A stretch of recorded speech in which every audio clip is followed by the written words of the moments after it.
இப்போது கிடைத்திருக்கும் ஒரு அண்மை செய்தி, பிரேக்கிங் நியூஸ். மகாராஷ்டிர முதலமைச்சராக நாளை பாரதிய ஜனதா கட்சியை சேர்ந்த மூத்த தலைவர் தேவேந்திர ஃபட்னவிஸ் பதவியேற்றுக் கொள்வார் என்று தகவல்கள் உறுதிப்படுத்துகின்றன.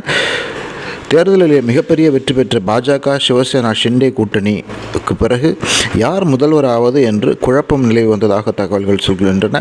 ஏக்நாத் ஷிண்டே மீண்டும் முதல்வராக வேண்டும் என்று ஆசைப்பட்டதாகவும், அதே நேரத்தில் இந்த மிகப்பெரிய வெற்றிக்கு முக்கிய காரணமான தேவேந்திர ஃபட்னவிஸ் முதல்வராவது தான் சரியாக இருக்கும் என்று பிரதமர் மோடி, அமித்ஷா உள்ளிட்டோர் கருதியதாகவும், அது ஏக்நாத் ஷிண்டேவுக்கு எடுத்து கூறப்பட்டதாகவும் தெரிகின்றது. இப்போதைக்கு ஏக்நாத் ஷிண்டே துணை முதலமைச்சராக பதவியேற்றுக் கொள்வார். அவரோடு அஜித் பவாரும் துணை முதல்வர் ஆவார் என்று தெரிகிறது. பின்னொரு நாளில் அநேகமாக ஏக்நாத் ஷிண்டே மத்திய அமைச்சரவைக்கு கூட செல்லக்கூடும் என்று தகவல்கள் தெரிவிக்கின்றன. Breaking news. மகாராஷ்டிர முதல்வராக நாளை பதவியேற்றுக் கொள்கிறார் பாஜகவின் முக்கியமான தலைவர் திரு தேவேந்திர ஃபட்னவிஸ்.